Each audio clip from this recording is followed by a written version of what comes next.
हे दोस्तों मित्रों, तुम्हें कोई भी कष्ट नहीं होगा, ना मृत्यु का, ना रोग का, ना अपमान का, ना कोई भय छू सकेगा। कौन सा ऐसा जादू है भाई? बोले समस्त भयम भयानाप हारिणी स्थिति। समस्त भय का अपहरण करने वाली एक स्थिति जागृत होती है। कैसे जागृत होती है? अनंत महिमाशाली भगवान के नाम का जो स्मरण करता रहता है। हम अपनी कल्पना से भयभीत होते, कहीं कोई भय नहीं है। जहां भय लगा है वहां हमने देखा है हमारी कल्पना हमको भयभीत करती है। नाम जब चल रहा है तो तुम्हें भय कोई परास्त नहीं कर। भयम भयानाम हारिणी, समस्त भयों का अपहरण करने के लिए नाम विराजमान है। चौथी स्टेज में कैंसर, अब कभी भी शरीर छूट सकता है। और पूरा तिलक लगाए मुस्कुराते हुए बात कर रहे थे। बोले बस बल है राधा नाम का। अभी कुछ दिनों से जुड़े थे, यही एकांतिक में उनका पड़ा भी है। हे भयम भयानाप हारिणी स्थिते, समस्त भयों का अपहरण हो जाएगा। विश्वास करो, तुम कितने दिन पैसा कमा लोगे, कितने दिन भोग लोगे, कितने दिन परिवार को संभाल लोगे। हरि गुरु का अंतर से भाव तुम्हारे नहीं जुड़ पा रहा है तो क्या तुम अविनाशी हो? अगर आज मर गए तो तुम्हारी पत्नी, तुम्हारे पुत्र, तुम्हारा परिवार कौन चलाएगा? विश्वंभर भगवान। तो आज विश्वास क्यों नहीं करता भगवान पर? अपने पर क्यों ले रहा है कि अगर नहीं हुआ तो मैं बर्बाद हो गया? बर्बाद तू तो है ही। आबाद कब तू हुआ था? आबाद तो उस क्षण होता है जब उस ईश्वर का आश्रय ले लेता है और पूरा भरोसा ईश्वर पे छोड़ देता है। उसे कहते हैं आबाद होना। अहंकारी कभी, अपने को कर्ता मानने वाला कभी आबाद नहीं होता। यही समय तो होता है उत्तर देने का। मैं आपका, सर्वस्व नष्ट हो जाए तो भी स्वामी मैं आपका। आपकी आज्ञा के अनुसार आपके विरुद्ध कभी नहीं चल सकता, चाहे प्राण चले। भगवत प्राप्ति ऐसे होती है। नौकाएं कभी डूबती नहीं, लड़खड़ाती नहीं, छेद होती नहीं। नाविक ने आज तक किसी को डूबने नहीं दिया, पार कर दिया है। चुपचाप बैठा रहे, दौड़ क्यों मचा रहा है इधर से उधर? पूरा बैलेंस बिगाड़ने की कोशिश कर रहा है। एक आदमी ट्रेन में दौड़ रहा था, डिब्बे में। एक साधु थे। भाई मैं देख रहा हूं तू दौड़ रहा है, क्यों दौड़ रहा है? बोले हमको बहुत जल्दी पहुंचना है अमुक स्टेशन। है पागल, ट्रेन चल रही, तू बैठ जा, तू बैठ जा, ट्रेन चल रही। ऐसे ही तू सच्ची मान, अध्यात्म की कोई दौड़ भाग नहीं होती। अध्यात्म कोई किलोमीटरों वाली यात्रा नहीं कि बहुत भागना पसीना चुआना है। समझ समझ, विवेक का मार्ग, विवेक का। आराम से बैठ जा। काहू के बल भजन को, काहू के आचार, ब्यास भरोसे, कुंवर के सोवत पाव पसार। अंतिम समय सूरदास जी का पद, भरोसो दृढ़ इन चरणन केरो। ये है पूरी जीवन की साधना। नाते नेह राम के मनियत, जाके प्रिय न राम वैदे ही, तजिए ताह कोटि बैरिसम जद्यप परम सने ही। पुलापा नहीं चलता यहां, ठोस चलेगा, ठोस घनीभूत भक्ति। और वो होती भक्तों के चरणों से, हरिभक्तों के चरणों से। जरा भी आप प्रश्नवाचक चिन्ह आपके सामने लग गया तो शरणागति में कलंक लग जाएगा। नहीं, भगवत प्राप्ति का माइक से ठेका लेते हैं। शरणागति, भगवत प्राप्ति बिल्कुल सहज सरल। सब कुछ उनका था, उनका है, उनका ही रहेगा। तुमने जो अपना मान लिया है बस वही समर्पित कराने के लिए रोज सत्संग हो रहा, उसी को समझ लो। भगवान ही तुम्हारे पुत्र परिवार के रूप में हैं। वही ऐसा प्रश्न खड़ा करेंगे कि तुम भगवान को देखते हो या पुत्र को देखते हो। हमें श्री भगवान की तरफ देखना है तो वो भी हो जाएगा, सब मंगल ही मंगल हो जाए। और अगर पक्ष ले लिया संसार का तो गए, नंबर से आप नीचे उतर जाएंगे। इसीलिए कह रहे, अगर भय मुक्त होना, सबसे बड़ा भय मृत्यु का है, जो बच नहीं सकते, वो आने वाला है। तो बोले जब साधु भी मरता है, गृहस्थ भी मरता है, तो भी भजन से क्या है? साधु मरता नहीं। सांप जैसे अपनी केचुल छोड़ता है, ऐसे साधु अपने शरीर को छोड़ता है और भगवत धाम जाता है। मरता है विषयी पुरुष, जन्मत मरत दुषा दुख होई। इसलिए भयम भयानाप, जो नाना प्रकार के भय, नाना प्रकार के दुख, आपको चिंता शोक, उनसे मुक्त होने के लिए बार बार कहते हैं राधा राधा राधा। नाम जप करो, प्रभु के आश्रित हो जाओ, अपनी चिंता छोड़ो, अपने परिवार की चिंता छोड़ो, भगवत चिंतन करो। बहुत बढ़िया जिम्मेवारी भगवान ले लेंगे, सच्ची मानिए। कर्तव्य छोड़ने की बात नहीं कह रहे हैं, चिंता छोड़ने की। तुम्हारे चिंता करने से होगा, ओवर थिंकिंग तुम्हारे सोचने से होगा कि हम ये महल बनेगा, महल के ऊपर अटारी चढ़ेंगे, फिर ये होगा, फिर वो होगा, फिर होगा। तो बोले हम कुछ सोचे ना, नहीं, राधा राधा राधा। वर्तमान में राधा राधा जब जो आगे होता चला जाए उसको करता चला जा, तो जीवन मुक्त हो जाएगा गृहस्थी में रहते हुए। सोच हमको नहीं, सोच हमारे प्रभु देंगे, आगे क्या करना है वो करेंगे। हम संकल्प विकल्प करके फंस जाएंगे। बाले क्रीडन का सक्ता यौवने विषयोन्मुखा अज्ञानयन्त्य शक्त्याः च वार्धकम समुपस्थितम तस्मात् बाल्ये विवेकात्मा यतेत श्रेयसे सदा बाल्य यौवन वृद्ध्यायैर्देह भावैर संयुतः। सांसारिक जन बाल्यावस्था खेल कूद में व्यतीत कर देते हैं। हम प्रणाम करते हैं उन माता पिता को जो अपने बच्चों को बाल्यावस्था से नाम जपना, समय से उठना, पृथ्वी माता के चरण छूना, सूर्य भगवान को नमस्कार करना, अच्छे अच्छे आचरण सिखाते हैं। आजकल माता पिता नहीं उठते प्रातःकाल, तो बच्चों को क्या उठाएं प्रातःकाल? 11 बजे तक उठते हैं। बाल्ये क्रीडन का शक्त यौवने विषयोन्मुखा। बाल्यावस्था तो खेल कूद में चली गई। जीवन वही धन्य जो भगवान से मिल जाए, वो जीवन किस काम का। आजकल कह रहे हैं कि बाल्य क्रीडन का शक्त, बालकों को तो क्रीड़ा अवस्था में ऐसा लगा दिया कि बाल्यावस्था कब निकल गई पता नहीं चला। यौवने विषयोन्मुखा, यौवन अवस्था भोगों में फंसा दे। अरे भाई, भगवान कृपा करें सबको अच्छे माता पिता मिले। कैसे अच्छे माता पिता? जो भगवान में लगाते हैं, जो सत धर्म में लगाते हैं, जो सत कार्यों में लगाते हैं। बहुत बड़ा योगदान होता है माता का। फिर दूसरा पिता का, सबसे बड़ा गुरु माता, फिर पिता, क्योंकि वही सतमार्ग में चला। गांव में एक बार नाटक आया था दिखाने के लिए, वो क्या कहते हैं, नौटंकी, वो सुल्ताना डाकू, पूरा दिखाया गया। रात भर देखा था, बच्चे थे उस समय। तो वो जब उसको फांसी की सजा दी गई तो उससे पूछा गया तुम्हारी अंतिम चाहत क्या है? वो हम पूरी जिंदगी भर ध्यान रखा, बोले हमारी माता को हमसे मिला दो। माता को, जे ही माता मिलने आई तो गले लगे और दांत से पूरी नाक काट ली माता की। तो आप ईश्वर ने पूछा ये क्यों किया? बोले मुझे आज फांसी के फंदे में चढ़ाने वाली ये है। पहली बार हमने पेंसिल चुराई थी, और जब इसको कहा कि मां मैं पेंसिल चुरा के लाया, तो इसने कहा बहुत अच्छा बेटा, लिखने के काम आएगी। बस उसी दिन से मुझे लगा कि बहुत अच्छा कार्य है। और आज मैं सुल्ताना डाकू बना और मुझे इसकी फांसी की सजा मिल रही, तो सबसे बड़ी अपराधिनी मेरी मां है जो मुझे इस मार गया। मां प्रथम गुरु है। आप अपने बच्चे को जैसे गर्भ से शिक्षा, अगर हम प्रार्थना करते हैं गृहस्थ में वो बच्चा गर्भ में आ जाए तो सहवास बंद कर दो, सात्विक भोजन पाओ, भगवत नाम कीर्तन सुनो, भगवत कथा सुनो, महान तीर्थों का भ्रमण करो अगर कर सकते हो, उससे तुम्हारे बालक के बहुत सात्विक संस्कार होंगे। यौवने विषयोन्मुखा, जवानी भोगों में व्यतीत करने के लिए प्रेरणा दी गई, और अंदर और बाहर दोनों से संयोग बने, विषयों से हृदय मलिन हो गया। फिर कह रहे हैं अज्ञा नयंती असक्त्या, जो अगली अवस्था आई बुढ़ापा, वो तो असक्त, इंद्रियां वैसे ही चंचल, मन वैसे ही चंचल, शरीर असक्त। अब वो अंदर बैठे बैठे भोगों का चिंतन कर रहा है, उसकी दुर्गति हो जाती, दुर्गति। इसलिए तस्मात् बाल्ये विवेकात्मा यतेत श्रेयसे सदा। विवेकवान होकर बाल्यावस्था से वो माता पिता धन्य है जो अपने बच्चे को शासन में लेकर, बाल भोग बना रहे, 5 मिनट राधा राधा कीर्तन कर, अभी तुझे पवाते हैं।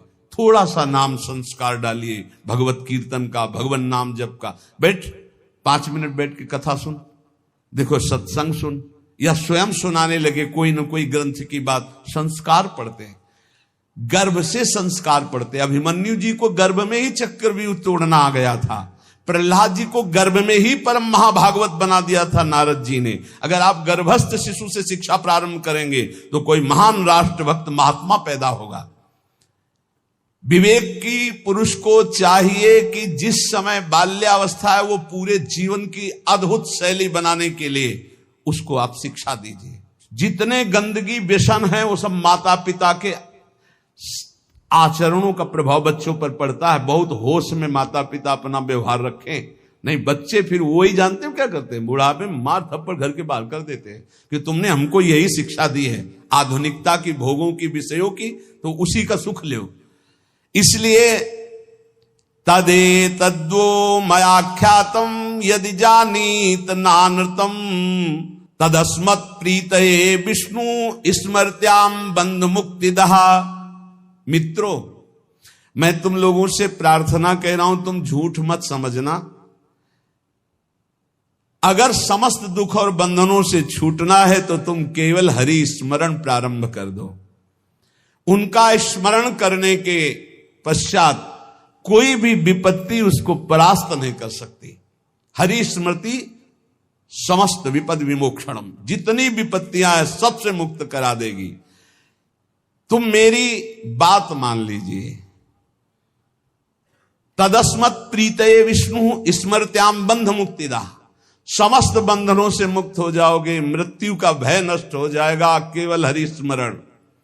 प्रयासः स्मरणे कोश्य स्मृतो यच्छति शोभनम पापक्षयश्च भवति स्मरताम तम अहर्निशम। स्मरण मात्र भगवान का परम मंगल परम कल्याण करता है। क्या जाता है? हरिशरणम हरिशरणम, राम कृष्ण हरि, राधा राधा हरे नमः। जो पसंद आवे, हमारे भगवान की तो अनंत नाम है, राधा वल्लभ श्री हरिवंश, जो पसंद आवे। खूब नाम कीर्तन, खूब नाम स्मरण। जो नाम स्मरण करता है समस्त मंगल समस्त कल्याण हो जाता है। अब आप बहुत ध्यान यहां दीजिए, नाम स्मरण प्रारंभ करेंगे तो दो प्रक्रियाएं होंगी। यदि आपके पाप अधिक हैं तो तत्काल पाप नष्ट होना प्रारंभ हो जाएंगे। अब उसके लिए घटनाएं घटना प्रारंभ हो जाएंगी, विपत्ति, दुख, परेशानियां। आप ऊब मत जाना। और अगर आपके पुण्य अधिक हैं तो पुण्य शुरू हो जाएंगे। ये लाभ, ये लाभ, ये लाभ। तो आप वो नाम जप का लाभ मत मान लेना। वो नाम जप से दुख आ रहा है ऐसा मत मान लेना। वो शुभ अशुभ दोनों को नष्ट करके आपको अखंड आनंद प्रसन्नता की तरफ ले जा रहा है। इसलिए धैर्य चाहिए नाम जापक में। सुख दुख नाम का फल नहीं है, सुख दुख पाप और पुण्य का फल है। आनंद और प्रसन्नता ये नाम का फल है। प्रसन्नता ये ब्रह्म स्वरूप है। प्रसन्नता, हर समय प्रसन्न रहना, ब्रह्मभूता प्रसन्न आत्मा। जो रात दिन प्रभु का स्मरण करते हैं उनके सब पाप नष्ट हो जाते हैं। प्रभु में अहर्निश बुद्धि लगने के कारण प्रभु परम सुख समुद्र है, इसलिए वो सुख समुद्र हो जाता है। हर समय सुख में डूबा रहता है।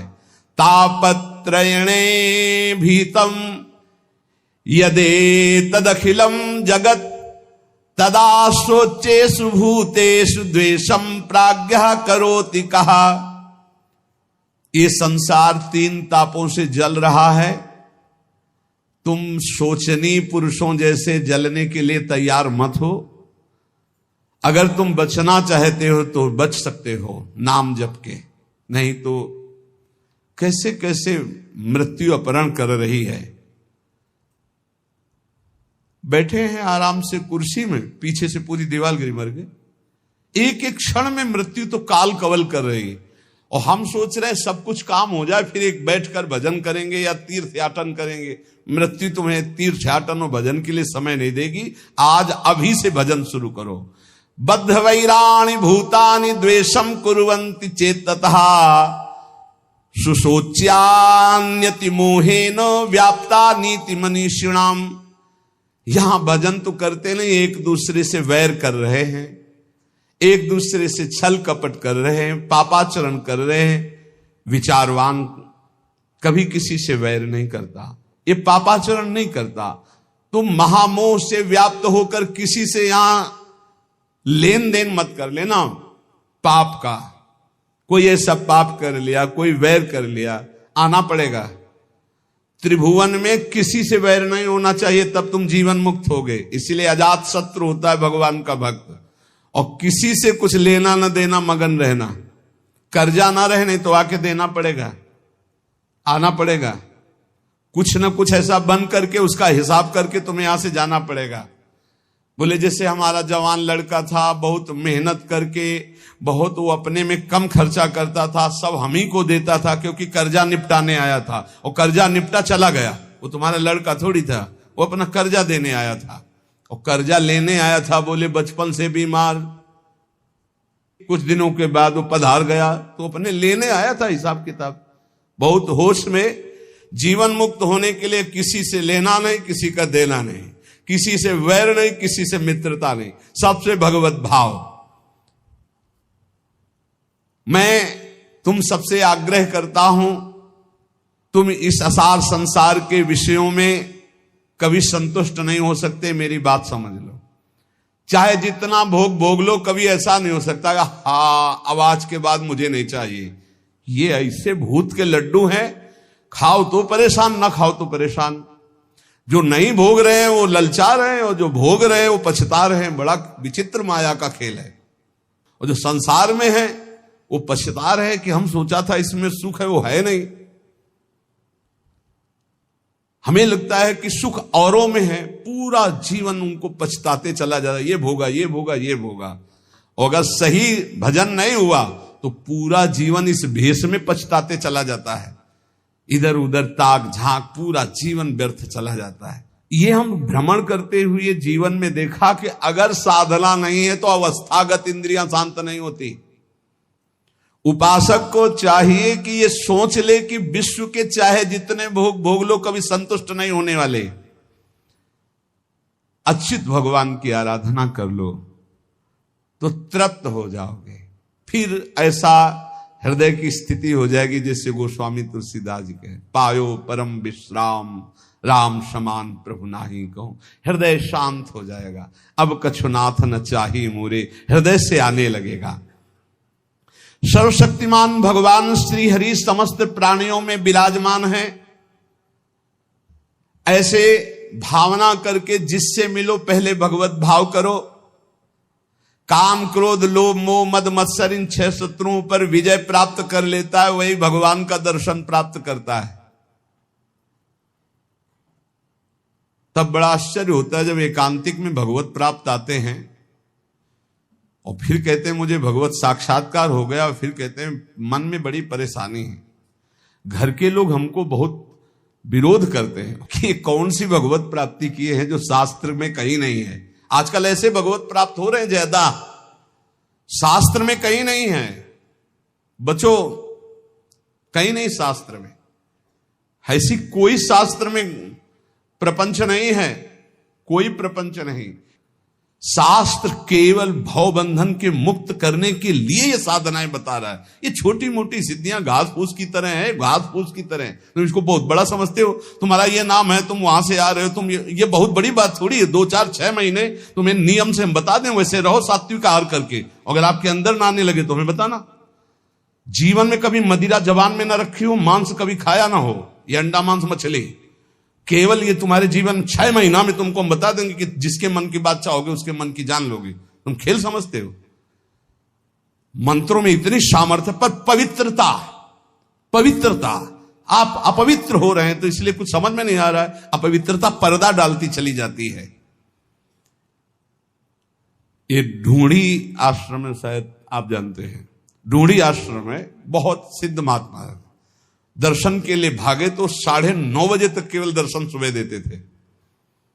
अब गुरु आश्रम से चले तो पर विलंब हो गया, 10 बज गए हमें रास्ते में। बस माता जी का मंत्र एकदम स्मरण किया, हमारा जाना व्यर्थ नहीं होना चाहिए, हमें दर्शन होने चाहिए। आप सच्ची मानिए, अकेले महाराज जी बैठे थे। जो ही गए तो पहला शब्द था कि बोले आओ महात्मा इंतजार कर रहे हैं। हम कहा स्वामी जी बड़ी करुणा। बोले करुणा नहीं, तुम्हारी माता जी आकर के मुझे रोक लिया। हमारी माता जी? बोले हाँ हाँ, जगदम्बा जिनका तुम मंत्र पढ़ रहे थे। ऐसा मंत्रों में आप ये भवबंधन मुक्त करने, तापत्रेणाभिहतम यदे तदखिलम जगत। तुम क्या समझते हो? ये समझते हो कि ये छोटी मोटी बात? अरे एक ही समय में कई जगह उपस्थित हो जाना, पर्वत को भी छेद दे देना, विविध प्रकार की सिद्धियां, एक भी सिद्धि स्वीकार कर ले तो भगवत प्राप्ति नहीं होगी। हमारे ब्रज में ऐसे ऐसे कि अखिल कोटि ब्रह्मांड नायक पर पीछे घूमे, 2-4 लोगों ने मिलकर थप्पड़िया दिया, पीट गए, रोटी मांगा, खाया, कोई जानता नहीं कि ये क्या है। और यहां जो कोई सिद्धि दिखाने की कोशिश की तो सीमा के बाहर कर दिया गया है, सीमा के बाहर। यहां वो रहे जो प्रिया प्रीतम की सिद्धि में डूबे हुए हैं और कोई चमत्कार नहीं। सबसे बड़ा चमत्कार कि मन का परिवर्तन करके प्रिया प्रीतम में जिस बार दृष्टि गई तो श्यामा श्याम के प्रेम रंग में मतवाला कर दिया गया। भूलो मत, प्रिया प्रीतम की कृपा से ऐसे धाम में आए हो, ऐसे सत्संग को सुन रहे हो जिससे केवल भवबंधन मुक्त होता है। ये केवल भवबंधन की, ये तापत्रय विनाश आए, उन सच्चिदानंद प्रभु का यश है जो काना में पहुंच जाएगा तो भगवत प्राप्ति निश्चित है। हे भाई, चाहे देवता हो या दैत्य हो या मनुष्य हो या यक्ष हो या गंधर्व हो, कोई भी हो, मेरे प्रभु श्री हरि इतने कृपालु हैं कि उनके चरणों का जो आश्रय ले ले और नाम जप शुरू कर दे तो परम कल्याण हो जाता है।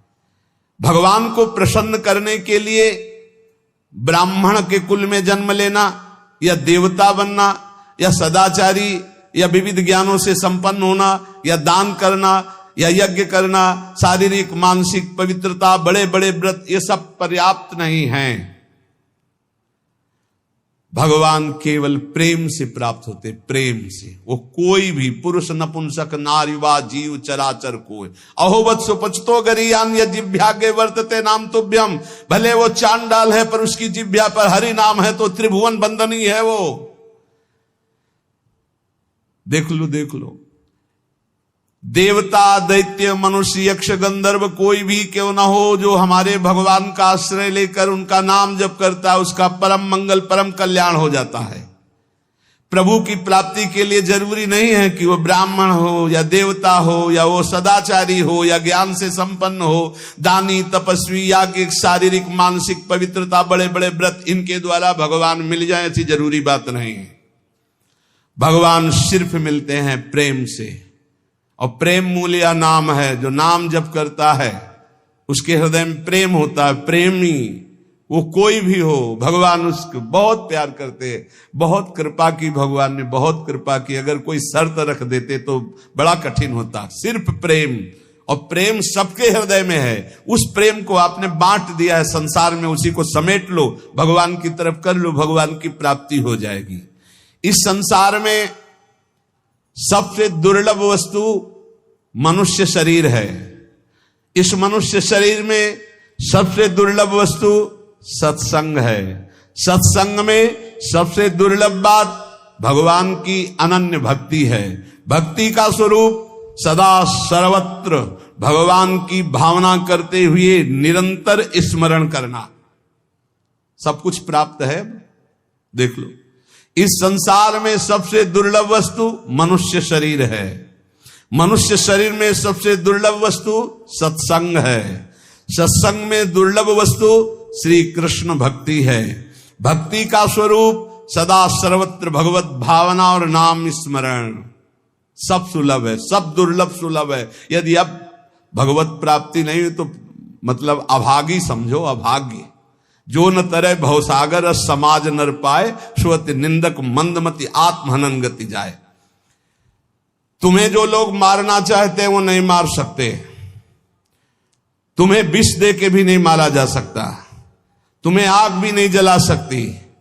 तुम्हें बड़े बड़े पर्वतों के नीचे दबाया जाए तो भी तुम्हारी मृत्यु नहीं होगी। सांप से डसाया जाए तो भी मृत्यु नहीं होगी। यदि 100 रूप रख करके मृत्यु आवे तो भी नहीं होगी। बस मेरी बात मान लीजिए, निरंतर नाम जप कीजिए, भगवान ऐसी स्थिति दे देंगे कि मृत्यु तुम्हें छू नहीं पाएगी। ए भाई, बस सार बात भगवान की शरण में होकर अपने कर्तव्य का पालन करते हुए नाम जप करो, इसी जन्म में आनंद को प्राप्त हो जाओगे। प्रपंच में मत फंसो।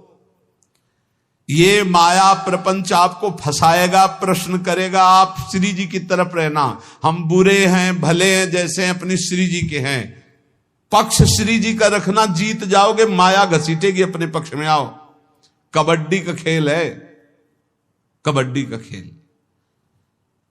ये हमको माया के पक्ष में जाना पड़ेगा। जैसे पाला होता ना, तो उसमें दो शर्तें रहती हैं। एक तो तुम्हारी सांस न टूटने पावे, स्कूल में सिखाया गया था नहीं, कबड्डी कबड्डी तो राधा राधा राधा राधा, सांस न टूटने पावे, निरंतरता नाम की बना। और दूसरी बात, तुम्हें पकड़ेंगे वो 4-5 मिलके, पाले तक नहीं आने देंगे। पाला कौन सा? हमारे माई श्यामा जी को राज। पकड़ेंगे कौन? काम क्रोध लोभ मोह मद मत्सर। आपको घसीटना है कैसे? राधा राधा राधा राधा, और आप पाले में आ जाओगे। और अगर जो ही पकड़े तो खत्म राधा नाम, तो आप हार गए। जिस समय पकड़ेंगे तो आपका राधा नाम छूट जाएगा, देख लेना। और अगर राधा नाम नहीं छूटा तो छयों को घसीट के पाला में ले आओगे। काम क्रोध लोभ मोह मद मत्सर, कबड्डी में जीत जाओगे। एक तरफ है माया अपने पार्षदों के साथ, और एक तरफ है भक्ति भगवान के साथ। आपको अपने पक्ष से उस पक्ष में जाना है, उस पक्ष के आपके पक्ष में। बोले यहां माया प्रवेश नहीं कर सकती। क्यों नहीं प्रवेश कर सकती? बोले हम भगवान के हैं। तो माया किसकी है? घास फूस की है, वो भी भगवान की है। मम माया दुरत्तया और ममैवांशो तुम, और पाला बीच में रखा हुआ है। दोनों भगवान के खिलाड़ी हैं, एक तरफ माया एक तरफ महाभागवत। वो उधर भी जाएगा, वो उधर भी आएगी। सांस न टूटने पावे, राधा राधा राधा, खेल में जीत जाओगे। जिसके मुख में नाम चल रहा है तो काम क्रोध लोभ उसको दबाएंगे, गिरा देंगे, फिर भी वो घसीटता चला है, सांस न तोड़े तो जीत जाएगा। छयो शत्रु ऊपर लदे हैं, गिर चुका है। खुली सब बात समझो। काम क्रोध ने गिरा दिया है, कबड्डी वाला गिरता नहीं, फिर भी वो घसीट रहा है, राधा राधा राधा। बोले पाला बहुत दूर हो, तो बोले इस कबड्डी में पाला ही चल के नजदीक आ जाता है। पाले तक आपको नहीं पहुंचला, छयों ने दाब लिया और हाथ ऐसे करोगे, बोलोगे राधा, तो पाला ही चला आएगा। और अब पाला समझ रहे ला? वो माया भी सोचेगी बहुत बुरी जगह फंसा है हमारा पाला। बोले नहीं अभी क्या जाना कैसे से पाला पड़ा है, तो पाला ही आके पड़ जाएगा आपके हाथ में। ये हम प्रवचन नहीं कर रहे, ये हम अंदर की छाती की बात करें। बस छोड़ना मत, राधा राधा नाम मत छोड़ना, और अपना पाला समझना रखे। पाला क्या है? हमारे माई श्यामा जी को राज। ये अगर हम पकड़े तो हमारा काम हो गया। पक्की बात कह रहे हैं हम, ये सब सुलझ करके समझ करके कह रहे हैं, क्योंकि इस जन्म में यार भगवत प्राप्ति होनी। ऐसे साधन में लगो, क्योंकि साधन के बिना तुम्हारा समर्पण पूर्ण नहीं होगा। ऐसे आज हम रोज एक नई युक्ति सोचते और घुमा घुमा के उसी को समझाते। हमारा कबड्डी का खेल है, एक तरफ माया एक तरफ प्रभु। हमको राधा राधा राधा राधा राधा राधा राधा बोलते रहना, ये हमको गिराएंगे, हम गिर जाएंगे। क्योंकि हम इतने बलवान नहीं कि छयो एक तो पूरे विश्व को नचाए है, काम क्रोध लोभ मोह। ये छयो जब हम पर आक्रमण करेंगे तो गिर जाएंगे नहीं, तो गिर जाएंगे तब भी ऐसे करेंगे राधा, तो वो पाला जो है ना वो हमारे नजदीक आ जाएगा और हम जीत जाएंगे। और हम जीत गए, नहीं जीत गए। तुम्हें ऐसा नहीं लगता तुम्हें भगवत प्राप्ति होगी? सही बताओ, हृदय से बताओ, तुम्हें अच्छा नहीं, ये ऐसा अनुभव होता है कि नहीं कि तुम्हें भगवत प्राप्ति हो जाएगी, तुम्हें इस जन्म में श्री जी मिल जाएंगी? होता है? अरे जोर से बोले यार। हाँ, श्री जी के बल से कहते हैं हम, अंदर नहीं आता। अपने तो हर समय ऐसे उत्साह रहते, जैसे किसी का विवाह होना तो कैसे नहीं फूला फूला घूमता है कि ऐसे हमको लगता है कि हमारा श्री जी के पास जाना है, श्री जी के पास जाना है, श्री जी के पास जाना है। कौन सी श्री जी? जिनके पास है तन मन के बिछुरे लई पे चाह बढ़े दिन रहे। और आपको सच्ची कहते हैं जिनके मन में आने लगा मेरे को श्री जी के पास जाना, पास पक्का बना बनाया है, तभी मन में आएगा, नहीं तो प्रश्न आ जाएगा हम जैसे पापी कहां जाएंगे श्री जी के पास। नहीं नहीं नहीं, इस पाप को मत पकड़ना, वो तो जल चुके, जो गलती हो गई थी वो जल चुके, क्योंकि इतना सत्संग सुन रहे हो तुम, श्री जी का नाम सुन रहे हो। अरे सत्संग, एक बार जो सत्संग सुन लिया बहुत बड़ी बात हो गई। ये सत्संग है, ये भगवत आराधन है। खूब हिम्मत करो, अपने पाले में पहुंचना है इस बार चूकला ले ले, अगली बार कबड्डी में पक्का हारोगे। अगला जो आने वाला है, अब आगे समय नहीं रह गया, हम रोज इसी बात का ध्यान दिला रहे हैं। बस भगवत प्राप्ति करनी है, भगवत आश्रित होकर निरंतर नाम जप करते हुए